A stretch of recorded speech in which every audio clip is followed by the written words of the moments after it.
তো বড় একবার জোরে বলবেন কি সুবহানাল্লাহ। এই বিরাট সৃষ্টি যিনি নিয়ন্ত্রণ করেন সেই মালিকের নাম কি?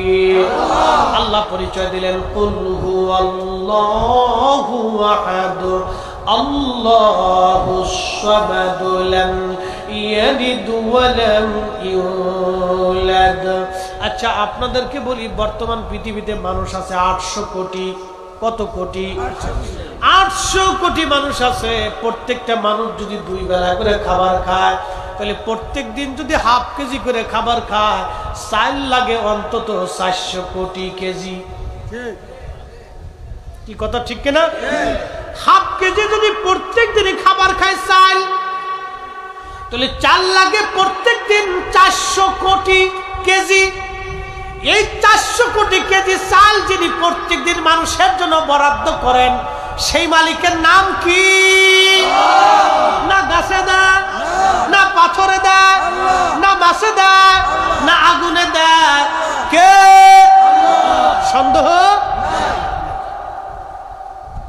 আপনাদের এই গ্রামে কত হাজার লোক আছে? আচ্ছা, এগুলি বাদ দিলাম, একসাথে 800 কোটির হিসাব করে বলেছি। সারা পৃথিবীতে কুত্তা আছে কত? বিড়াল আছে কত? মুরগা আছে কত? হাঁস আছে কত? ছাগল আছে কত?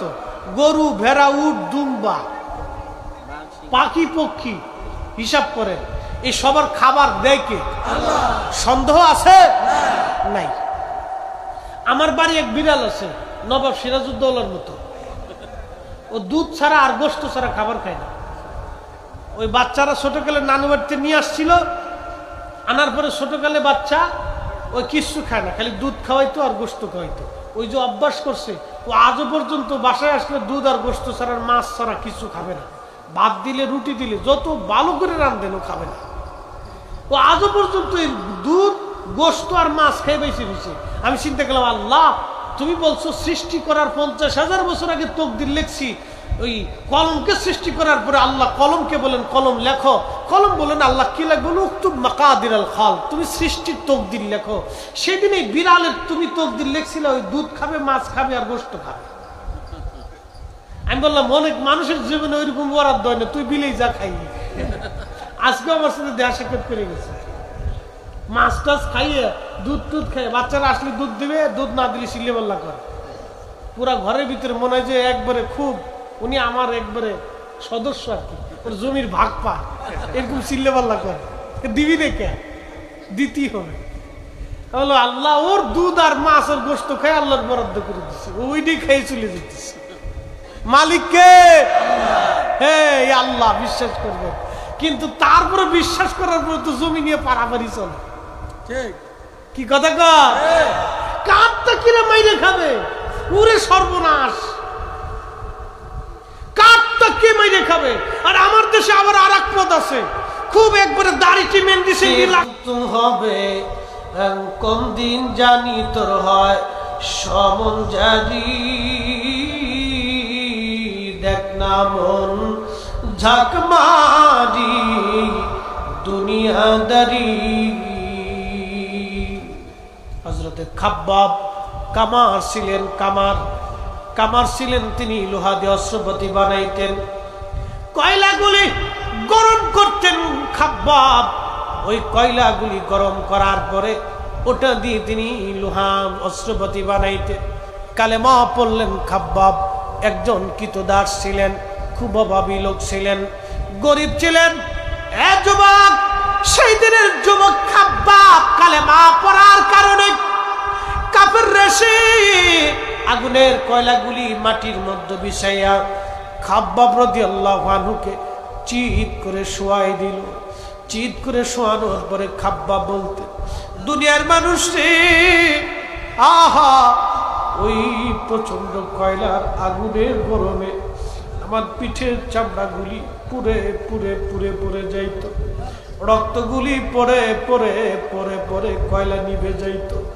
এরপরে ওরা আমাকে ছাড়ত না। আবার কয়লাগুলি আগুনের মধ্যে পুরাইয়া আমি খাব্বাবকে চিৎ করে শোয়াইয়া 10-12 জনে পাথর চাপা দিয়ে কয়লার মধ্যে ধরে রাখতো। আমার চর্বিগুলি পুড়ে পুড়ে পুড়ে পুড়ে কয়লাগুলি নিভে যাইত, তারপরেও তারা আমাকে ছাড়ত না। এটা ছিল কালেমার বদলা। ওনার পিঠের মধ্যে বড় বড় ঘা হয়েছিল, বড় বড় গর্ত পড়েছিল, বড় বড় গর্ত পরে সাদা ফেতফেতা হয়ে গিয়েছিল। জায়গায় জায়গায় গোশত ছিল না, চামড়া ছিল না। হযরত ওমর একদিন দেখে কেঁদে ফেললেন, খাব্বাব তোর পিঠের মধ্যে কি বসন্ত হয়েছিল? বলে হুজুর না, এটা বসন্তের না, দাগ না, এটা কালেমার বদলা। হাজীগঞ্জের সুন্নি মুসলমান, আমাদের জীবনের সব চলে যাবে, দুনিয়ার সব দিয়ে দিব, আমরা ঈমান দিয়ে দিব, নবী দিব না। কথা বলেন ঠিক না ঠিক? আমাদের জীবনের সব আমরা দিব, নবী দিব না, নবী দিব না। নবী নবী নবী নবী নবী নবী কেন করি? আল্লাহ কোরআনে বলেন মাইয়ুতির রাসূল ফাকাদ আতা আল্লাহ। আল্লাহ বললেন নবীর ইত্তেবা হলে আল্লাহর ইত্তেবা হয়, নবীর গোলামি হলে আল্লাহর গোলামি হয়ে যায়, নবীর জন্য জীবন দেওয়া হলে আল্লাহর জন্য জীবন দেওয়া হয়, নবীর দল করলে আল্লাহর দল হয়ে যায়, নবী ভালোবাসলে আল্লাহ ভালোবাসা হয়, নবী তাজিম করলে আল্লাহ তাজিম করা হয়, নবীর প্রশংসা করলে আল্লাহর প্রশংসা করা হয়, নবীর শান গাইলে আল্লাহর শান হয়ে যায়। কথা কোন ঠিক কিনা? মিলাদুন নবী চলবে? হয় নাই? আরো জোরে বলেন চলবে? এরা কয় আমরা বলে রবিউল আউয়ালে খালি মিলাদুন নবীর পাগল হই। এখন কি রবিউল আউয়াল চলে? কথা কন না কা? মিলাদুন নবীর মাস চলে, তারপরে মিলাদুন নবী মারহাবা কর। আমাদের মিলাদুন নবী 12 মাস। কয় মাস? খালি 12 মাস না, জীবন যতদিন ততদিন। নবী পাইয়া আমরা ততদিনও খুশি, আর জান্নাতে গেলেও খুশি, কবরে গেলেও খুশি। হাত উঁচা করে বলেন ঠিক না বেঠিক? আমরা সব সময়ের জন্য খুশি। বদনসিব ও কপাল পুরা। আমরা সব সময়ের জন্য নবী পাইয়া খুশি। এই জন্য মিলাদুন নবী পালন করার জন্য কোনো মাস লাগে না, এটা স্বর্গ মাসেই চলে। আল্লাহ পাক আমাদেরকে কবুল করুন, আওয়াজ তুলে বলেন আমিন। লম্বা কথা বাড়াবো না বন্ধু, এই মাটির নিচে চলে যাওয়া লাগবে। প্রথম নম্বরে ঈমান। আল্লাহ বলেন ইন্নাল্লাযীনা আমানু ওয়া আমিলুস সলিহাতি উলাইকা হুম খায়রুল বারিয়া। ইমানে আমলে, ইমানে আমলে, ইমানে আমলে যারা পাকা হয়ে গেল, আল্লাহ বলতেছে তারা উলাইকা হুম খায়রুল বারিয়া, জগতের মধ্যে তারাই হলো সেরা। একবার জোরে বলবেন কি মারহাবা? সুন্নিরা ইমানদারেরা বাঁচলেও সেরা, মরলেও সেরা। আল্লাহর ওলিরা উপরেও ওলি, মাটির নিচেও ওলি। হীরার টুকরা উপরেও হেরা, মাটির নিচেও হেরা। আল্লাহর ওলি উপরেও ওলি, মাটির নিচেও ওলি। এই জন্য উপরে থাকলেও যাব, মাটির নিচে গেলেও। হ্যাঁ কথা বলেন, মাটির নিচে গেলেও আল্লাহ কবুল করুন বলে না। নতুন এক শয়তান বের হইছে, কোরআন মানে হাদিস মানে না। যারা মূলত হাদিস মানে না তারা নবী মানে না, যারা নবী মানে না তারা ওই কাদিয়ানি। আর এদের মধ্যে কোনো তফাৎ। পায়খানার কোন পিঠ ভালো, উপরের ডানা বা উপর নিচেরটা? পায়খানার দোনো পিঠই খারাপ। কাদিয়ানিও খারাপ, আহলে কোরআনও খারাপ। কাদিয়ানি যা, আহলে কোরআনও তা। কথা কন না কেন? কাদিয়ানিরা বলে আমরা নবী আখিরি নবী মানি না, আহলে কোরআন বলল নবীর হাদিস মানি না। পায়খানা এটাও যেমন নিচেরটাও তেমন, উপরেরটাও তেমন। নিচেরটাও যেমন গন্ধ, উপরেরটাও তেমন গন্ধ। কাদিয়ানি আর আহলে কোরআন ভাই ভাই, ওদের সাথে সুন্নি জামাতের সম্পর্ক নাই। কথা যে নবী মানে না আমরা তাকে মানি না, মানবো না, মানতে পারি না। ও আমার ভাই হোক আর বাপ হোক, পীর হলেও তালাক মারতো। কি কথা কর না কেন? একবারে বাইন তালাক, ঠাসা তালাক মেরে দিত। ও পীরের গোষ্ঠী কিলে যেই ফিরে কয় ইয়াজিদ রহমতুল্লাহ ওই ফিরেরও গোষ্ঠী কিলে, যেই ফিরে কয় রসুল আমাদের মতো ওই ফিরেরও গোষ্ঠী কিলে, যেই ফিরে কয় রসুলের ভুল ছিল ওই ফিরেরও গোষ্ঠী কিলে, যেই ফিরে কয় আল্লাহ রসুল কিয়ামতের ময়দানে চিন্তায় থাকবো ওই ফিরেরও গোষ্ঠী কিলে। প্রয়োজন তোর ল্যাংটা করিয়ে একবারে থুতু মেরে দেবো যা। শয়তান কোথাকার, ও আজাজিলের খালাতো ভাই, কি কথা বলে? ওই দেখেন না বর্তমান কত বড় সিটার, আমাদের দেশে সিটারের শেষ নাই, এগুলো টুপি মাথায় দিও সিটার। এই যে আজকে হ্যাঁ আবার ভোট বলে কোন পাংখায় মারলে পরে নবী হয়ে যায়, দেখেন কত বড় মানে কাজাব সিটারই বের হয়েছে দেশে। এই দেখেন আমার দিকে তাকান, মনে কিছু নিয়েন না। এই যে কয়েকদিন আগে পেঁয়াজের দাম ছিল 90 টাকা, আজকে হঠাৎ করে 40 টাকা কমে গেছে। ভারত থেকে পেঁয়াজ আসবে কথা শোনার সাথে সাথে সিন্ডিকেট যারা আছে ওরা চিন্তা করলো কাজ হয়ে গেছে রে। ওরে সিটার, এই সিন্ডিকেট যারা করে এদের ভিতরে দাড়িওয়ালা আছে, টুপিওয়ালা আছে, আজি পাজি সব আছে। মাননীয় সরকার প্রধান বাহাদুরকে বলবো, প্রশাসনকে বলবো, এদেরকে ধরে এনে 3 রাস্তার মোড়ে ল্যাংটে করে সিন্ডিকেট কথা দিয়ে পিটাইলে আমরা খুশি। ঠিক কিনা? আমরা খুশি, বেশি খুশি। এদেরকে শনাক্ত করে বাংলাদেশের টেলিভিশনে দেখাইতে হবে এইটা চোর, এইটা চোর, এইটা চোর, এইটা চোর, এটা পেঁয়াজ চোর, এটা তেল চোর, এটা মশলা চোর।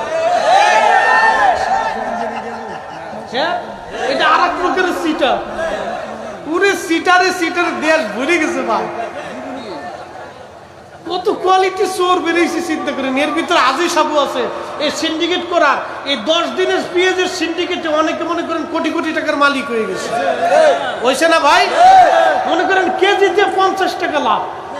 হাই হাই হাই, কি ডাকাতির ডাকাত দেখেন, কেজিতে 50 টাকা লাভ। তার মানে সিন্ডিকেটওয়ালারা এই 10 দিনে কোটি কোটি টাকার মালিক হয়ে গেছে। এই টাকা দিয়ে ওরা হজে যাবে না, ওমরা করবার যাবে না, আবার সামনে কুরবানি আসতেছে। বিরাট গরু দেখবেন, 5 লক্ষ টাকার গরু। ওই 5 লাখ টাকার গরু আমাদের পকেটের টাকা মাইরে, আমাদের পকেটের টাকা শুষে নিয়ে, গরিব মানুষের টাকা শুষে নিয়ে যারা 5 লাখ টাকার গরু কুরবানি করতেছে, ও গরু কুরবানি আর শুয়োর কুরবানির ভিতরে তফাৎ নাই। এই হাত উঁচা করে কম, ঠিক কিনা? কথা খারাপ বলছি? ওই শুয়োর কুরবানি আর গরু কুরবানির ভিতরে কোনো তফাৎ নাই, কারণ ওর বাপের টাকা না, ও আমাদের পকেটের টাকা। কি কথা ঠিক কিনা? এই আমাদের পকেটের টাকা ওরা সিন্ডিকেট করে চুরি করে নিয়ে গেছে। এই সিটার বাটপারে দেশ ঘুরিয়েছে না, কোথায় যাবে? এদের ধরা তো আজ অথবা কাল পড়বো না। আমার দক্ষিণবঙ্গে একজনের এক বক্তা ওয়াজ করতেন, একটা শের গাইতেন, আগার ফাঁসি আগার পাডা ডেগার খাসি তোলালো, তবু পাডার ভোগ খাসলাত না গেল। তার মানে খাসি পাডা, পাডা শুনছেন নি? এটা কিন্তু কোনো গালি টালি না, কিন্তু পাডা একটা জন্তুর নাম। আপনাদের দেশে মনে নাই? আচ্ছা, সৌদি আরবে বুঝি নাই, সৌদি আরবে পাডা বেশি। এখান দেশে তুলাই না, আমরা দেশে তো তুলায়, হ্যাঁ সৌদি আরব তুলাই টোলাই না, ওইভাবেই বাস বসানতে দেয়। ওর যতই সাবান সুটা যাই দেন, ওর শরীরে যে গন্ধ আছে এটা যায় না।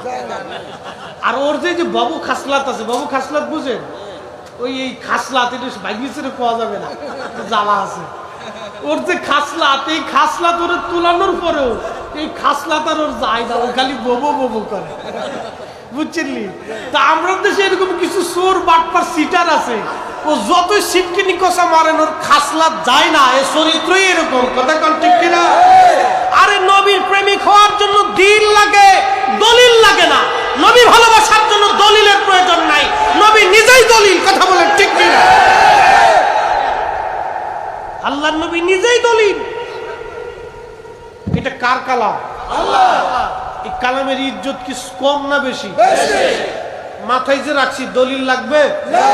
কেউ যদি এসে মুফতি সাহেব দলিল দেন, কোরআন মাথায় রাখলেন কে? নবী কবে রাখছিল, সাহাবীরা কবে রাখছে, দলিল দেন। বলেন তো এখন কি দলিল ওরে দিবেন? ওরে তো দলিল সিটকিনি কসার আর জিহের কসার দলিল মারতে হবে। এটা আমাদের ফরিদপুরের কাছে বাটাম চালা।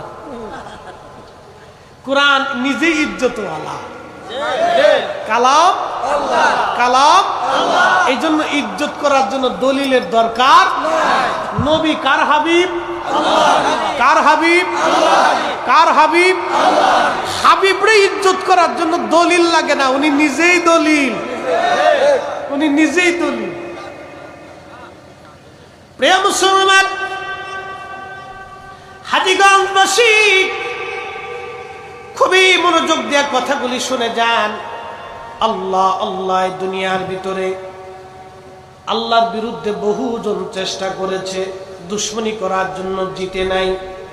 আমার রসুলের ইজ্জতের সম্মান নিয়ে বহুজনের চেষ্টা করেছে, ওরা দুনিয়াতেও সাকসেস হয় নাই, আখেরাতেও সাকসেস হতে পারবে না। খুব মনোযোগ দিয়ে ও মুসলমান, ইব্রাহিম আলাইহিস সালাম দুনিয়াতে আসবে, নমরুদের স্বপ্ন দেখলো। আল্লাহ তাকে 1000 বছর পৃথিবীতে শাসন করিয়েছিলেন। পৃথিবীর মধ্যে 4 জন বাদশা ছিল। একজন বাদশার নাম সুলাইমান আলাইহিস সালাম, তাম দুনিয়ার বাদশাহী দিয়েছিলেন আল্লাহ। আর একজন বাদশা জুলকারনাইন, তিনি ইব্রাহিম আলাইহিস সালামের কাছে কালেমা পড়েছিলেন। এই জুলকারনাইন যাচ্ছিলেন রাস্তা দিয়ে, কাবা ঘর আল্লাহর খলিল ইব্রাহিম নির্মাণ করেন ইসমাইলকে নিয়ে।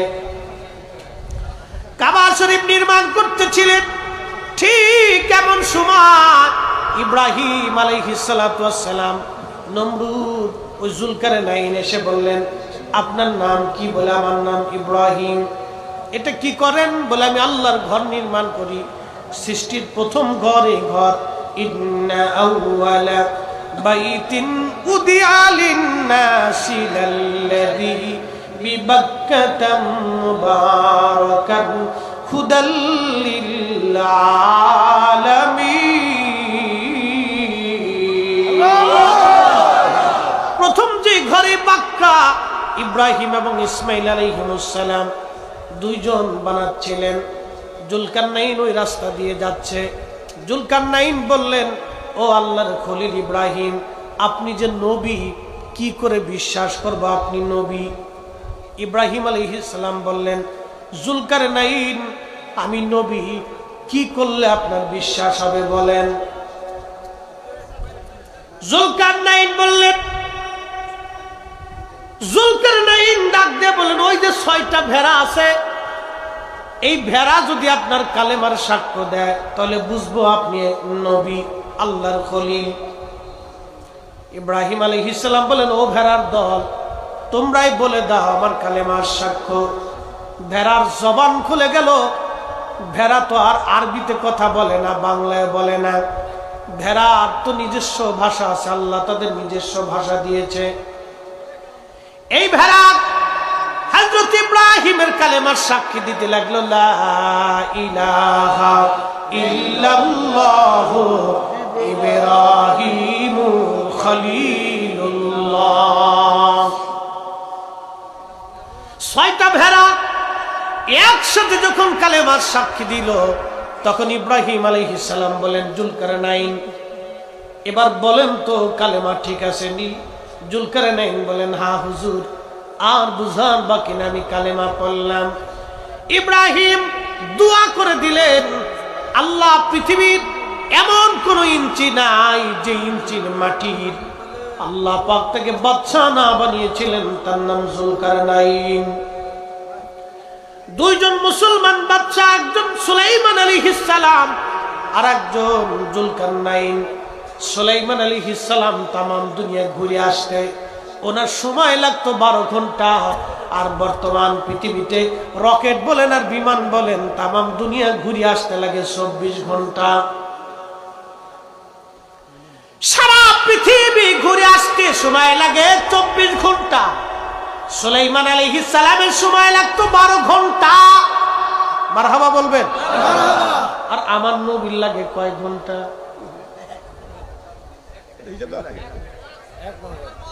হ্যাঁ, জোরে কন। আল্লাহ রসুলের সময় লাগতো চোখের পলক। আল্লাহু আকবার বলবেন। তেলের গাড়ি তেলে চলে, হাওয়ার গাড়ি হাওয়ায় চলে, বিনা তেলে চালায় গাড়ি নবী সুলাইমান।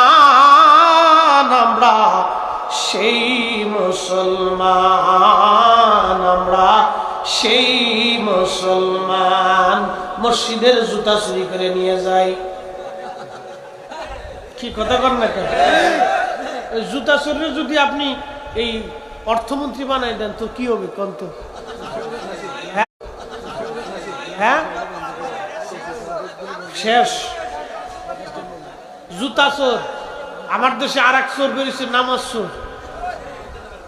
তারাবির নামাজ কয় রাকাত? 20 রাকাত। ওরা বানাইছে কয় রাকাত? 12 রাকাত। কি হয়েছে? চুরি হয়ে গেছে। 12 রাকাত কি হয়েছে? তাহলে জুতা চোরের সেইটা ওরা হলো ভয়ঙ্কর চোর। কি কথা কন না কেন? তাহলে এই চোর হলো বোঝা গেল টুপিওয়ালা চোর, দাড়িওয়ালা চোর, জুব্বাওয়ালা চোর। হ্যাঁ, কথা কন না, জোরে কর। তো ছাগল চোরের চাইতে এই চোর হলো মারাত্মক চোর। এটা ছাগল চোর গরু চোরের চাইতেও খারাপ। এই যে এখন গরু চুরি বেরিয়ে গেছে, সামনে কুরবানি আসতেছে, ছাগল চুরি, গরু চুরি। গরু টরু সাবধান, ওই জন্য তালায় শিকল দিয়ে একবার ভালো করে বেঁধে দিতে। এই গরু চোর আর ছাগল চোরের চাইতেও নামাজ চোর ভয়াবহ চোর। কি কথা কন ঠিক কিনা? সুন্নিরা জীবনে কোনোদিন চুরি করে নাই। সুন্নিরা নবীর গোলাম। কথা বলেন ঠিক কিনা?